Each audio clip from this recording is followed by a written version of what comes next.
Why will you insist on building condominium? Dahil kikita ka do sa contractor ng condominium na may porsyento ka doon, kaya pinag-i-insist mo yung condominium. Yung mandate nyo is for the homeless and the poor.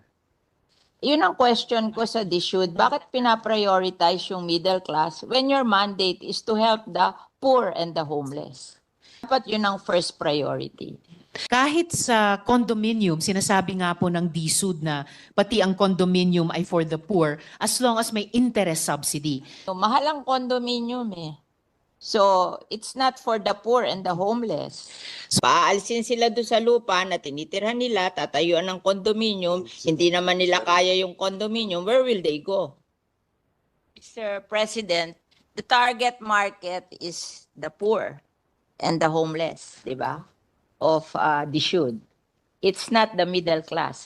Can I get an answer from that? Kasi yung binasang mandate ni Senate Minority Pro Leader, it says that yung mandate nyo is for the homeless and the poor. Yes, Mr. President, good gentlewoman.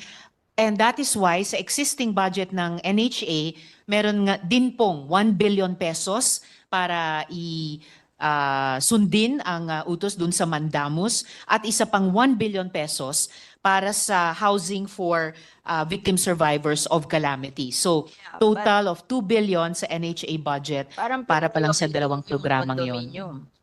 Eh, that's for the middle class. That's not for the poor. Ito pong government funds heavily subsidizing yung housing programs for the poor. Kaya in the magnitude of billions of pesos. Yun namang pong disenyong... Sabi mo, wala sa budget eh. Isusingit pa lang sa budget pero ang priority would be the condominium. Na sinasabi mo 3.2 million units by 2028. Yun ang question ko sa DSUD. Bakit pinaprioritize yung middle class when your mandate is to help the poor and the homeless? Yung pong binanggit ko, Mr. President, na mga ipopropose pa lamang ng DSUD na public rental housing at saka yung dalawa pa. Bukod po doon, yung existing na pinagkakagastusan ng GAA ng NHA. So why are you prioritizing the 3.2 million condominium for the middle class when your mandate is to help the poor and the homeless? Dapat yun ang first priority. In fact, that is our problem in Las Piñas. That yung inyong condominium na pinopropose, it's not for the poor and the homeless. It's for the middle class. So why are we providing houses for the middle class? They can buy from others because they can afford it. Our priority should be the poor and the homeless. Kasi sa amin, sa Las Piñas, maraming poor and homeless na informal settler. That should be the priority, how to give them houses.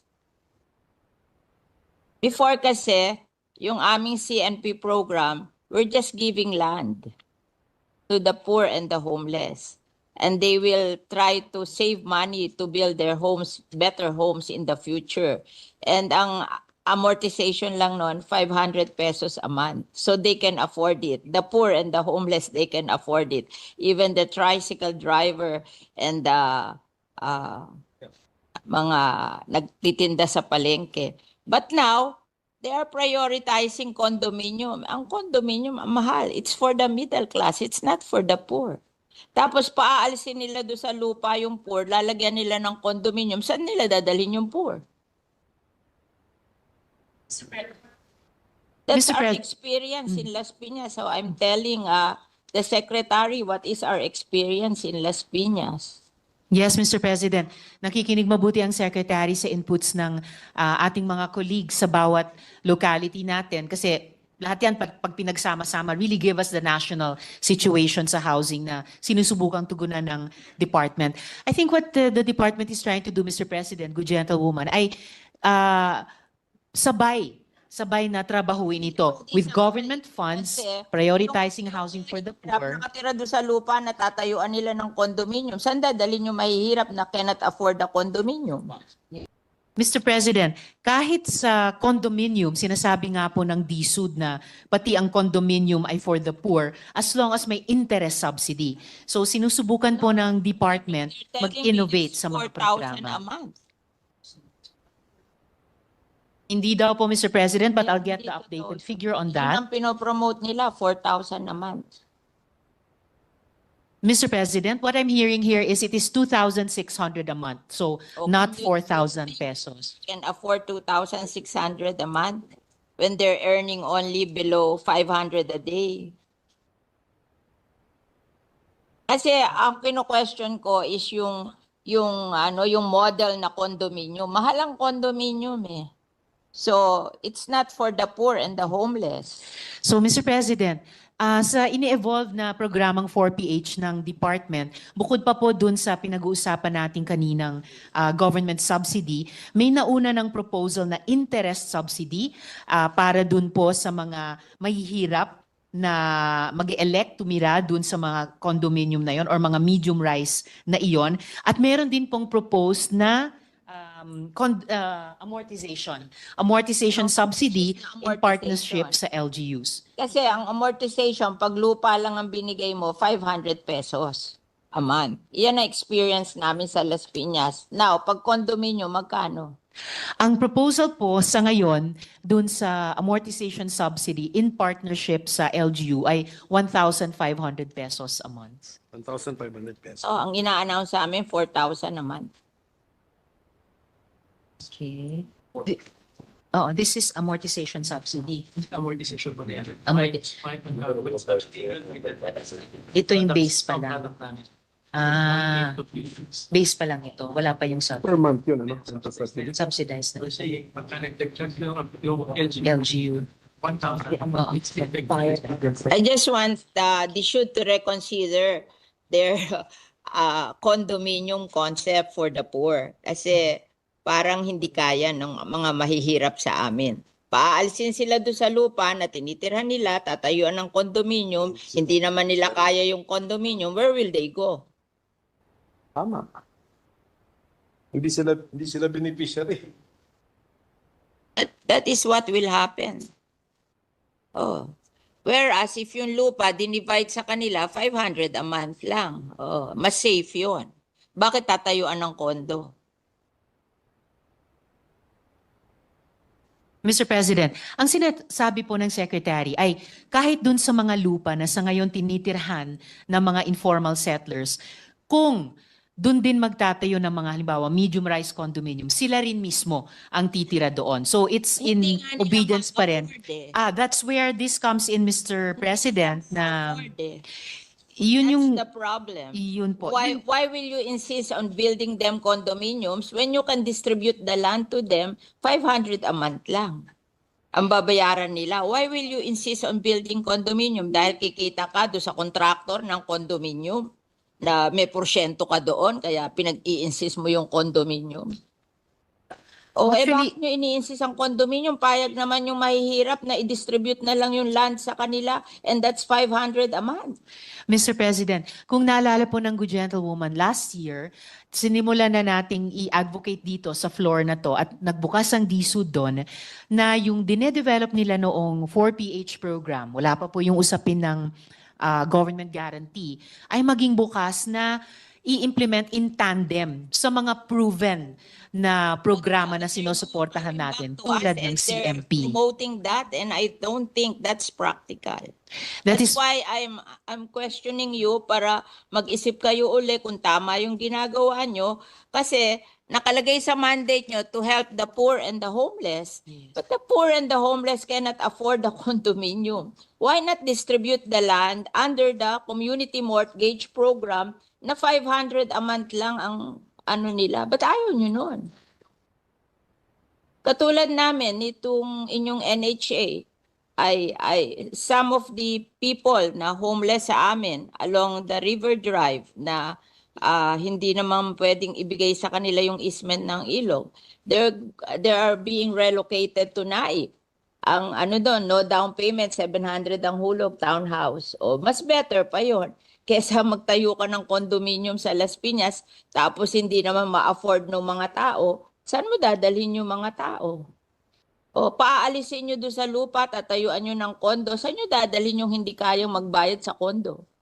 O, di homeless na naman yon. Hindi ba unfair sa kanila? Pinaalis mo doon sa lupa na tinatayuan nila, tatayuan mo ng kondo, tapos ibibigay mo sa middle class, tapos yung mga mahihirap, wala na naman bahay. You have to reconsider what you're doing. I think it's wrong. Yes, Mr. President. I think sa tulong ng Senado, dito sa mga budget plenaries natin, naisusulong natin yon. Hindi lang yung reconsideration, pero yung redesigning din mismo ng 4PH program. I think we have done the community mortgage program in Yes. Las Piñas for I think 30 years, and it's very successful. We just give them the land. They don't want the condominium. They just want to have a land to build their houses on. And if they cannot build nice houses today, they'll just try to earn so that in the future they can build houses in the land. But what they want is the land, that they will not be hindi sila magigibado sa land where they are staying now, and they're willing to pay for the land. Why don't we do that? Why do we have to build condominiums on their lands which they cannot afford? Yes, Mr. President. If I may, I think napakalawak ng suporta nating mga senador sa CMP, for example.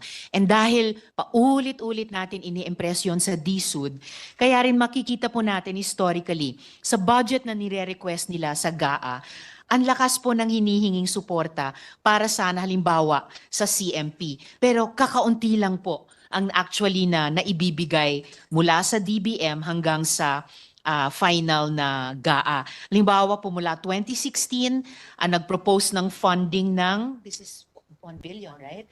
1 billion pesos hanggang sa 2024, hiniling ang 13 billion pesos. Nagsisimula po tayo dito sa Senado ng paniniwala sa CMP, paniniwala sa GLAD program. Kaya nga't nung unang pinresenta sa atin ng DSUD yung 4PH, itong dalawang programa ang katulad ng ibinangga natin sa 4PH, precisely to say what the good gentlewoman is saying, na hindi pwedeng i-abandona natin yung mga proven successful programs tulad ng CMP para sa isang totally new program. Kailangan yung mga proven, tried and tested components tulad ng CMP, i-sustain natin, and then you can see if new ideas like the 4PH at ngayon may kasamang government guarantee ay pwedeng sama-sama tugunan yung ating housing needs. Ganon din po ang nagiging karanasan But historically. if we have land there, Ano po? and they can buy the land and Well- distribute it to the poor, why will we have to build condominium which they cannot afford? Just Opo. give them the land. So it is actually up to us also now, Mr. President, kahit dun sa particular na programang sinusuportahan natin ng CMP. Nag-propose po itong representasyon ng 500 million pesos para sa CMP, pati po sa unprogrammed funds natin sa 2025. Ang historically din po sa budget na hinihingi ng DSUD at key shelter agencies, pero aktual na ibinibigay ng DBM, halimbawa sa SHAFC, historically humingi po tayo para sa kanila ng 14.8 billion pesos, pero 121 million pesos lamang po ang naibigay. But we are not abandoning kahit alin sa mga Gagamitin mo sa condominium kung yung lang land lang na murang-mura hindi mo magawa. Anong model yun sa condominium? yes. You will say that it will be financed by the private sector. Yes, Madam Hindi Mr. naman gagamitin President. din ng government yan. Di parang government din ang gumasta dyan.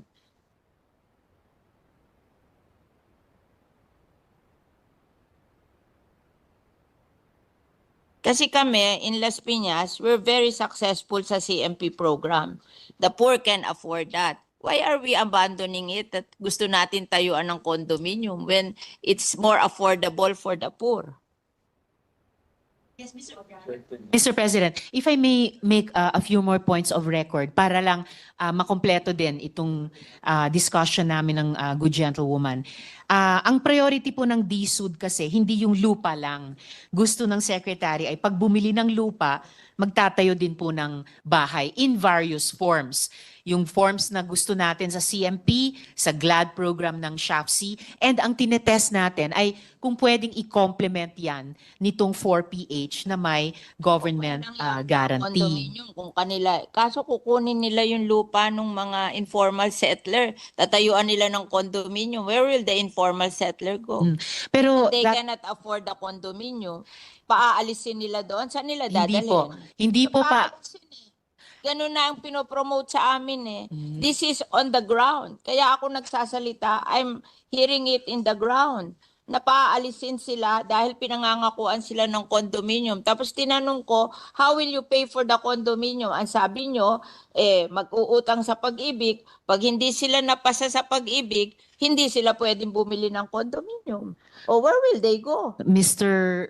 Secretary, may problema po tayo sa Las Piñas kasi what I'm trying to show here is pag kinumbine po natin yung mga tried and tested na housing programs natin tulad ng CMP, tulad ng GLAD, plus itong 4PH na isinusulong natin with government guarantee, masasagot yung housing backlog natin, pati sa mahihirap, pati partikular sa Las Piñas. So The paano po condominium will natin not solve the tutugunan yung problem of the problema? poor. They cannot afford the condominium. I'm telling you.